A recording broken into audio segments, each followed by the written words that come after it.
C'était promis que la reconstruction va arriver aussi à Mali, mais comme c'est pas arrivé encore même à Labé, donc on attend. On espère que ça viendra. Et la préfecture aussi, c'est ça. L'ancienne préfecture construite par le commandant Bouba Diallo, fait Bouba Diallo de Kindia, qui est décédé, mais natif de Mali. Oui, alors, mais c'est abandonné. Depuis qu'on a dit qu'il y aura une mission qui viendra pour travailler à Mali aussi, ils ont abandonné. C'est pourquoi vous voyez les portes et les fenêtres et ainsi de suite. Tout c'est enlevé, quoi. Maintenant, ils ont retourné encore toujours ici, ancienne chose là. Par rapport aux infrastructures étatiques existantes à Mali, c'est comme si l'État a oublié Mali par rapport au domaine des infrastructures. C'est que même les infrastructures qui existent, elles ne sont pas du tout meublées. Nous sommes vraiment dans le désarroi total. Il y a tellement de directions ici qui n'ont pas de logement. Quand je prends l'exemple sur la DPJ n'a pas de bureau.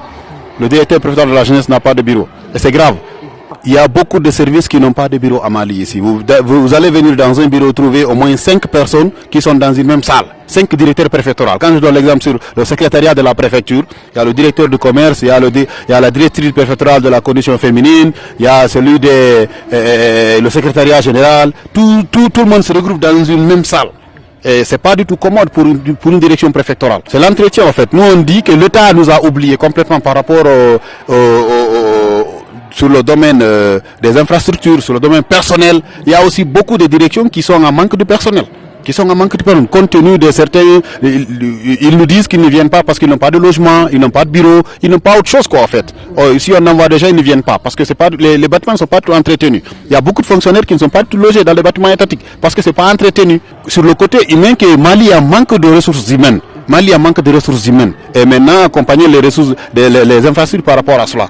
Nous appelons vraiment aux autorités par rapport à la refondation de l'État. On ne peut pas refonder quelque chose sans la ressource humaine qualifiée. Il nous faut des personnes ressources qui peuvent réfléchir, vraiment et monter des projets pour que l'État vienne en aide. On souffre beaucoup, puisque les bâtiments administratifs sont tous... Il n'y a rien, vraiment. Les écoles aussi ne sont pas bien faites.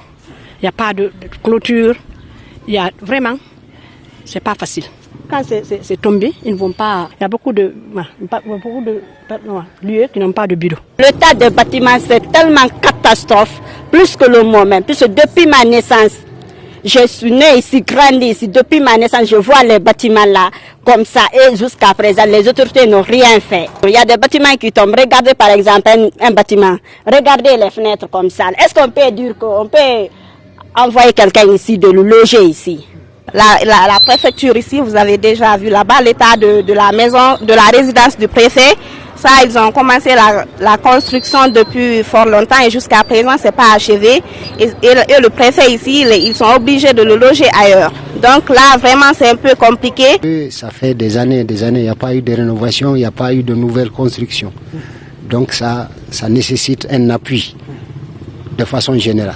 Même le bloc administratif, et il y a beaucoup de services qui n'ont pas de locaux réellement. Tout est entassé, s'il le faut, dans un même local. C'est le problème. La préoccupation d'abord, c'est quoi? C'est le désenclavement. Ensuite, la construction, s'il le faut, des bâtiments administratifs. Et surtout, les logements aussi.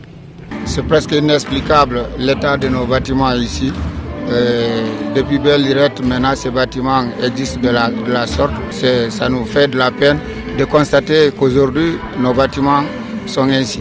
Et quand je prends même le service aujourd'hui, le service de la jeunesse, vous avez vu l'état de notre maison de jeunes.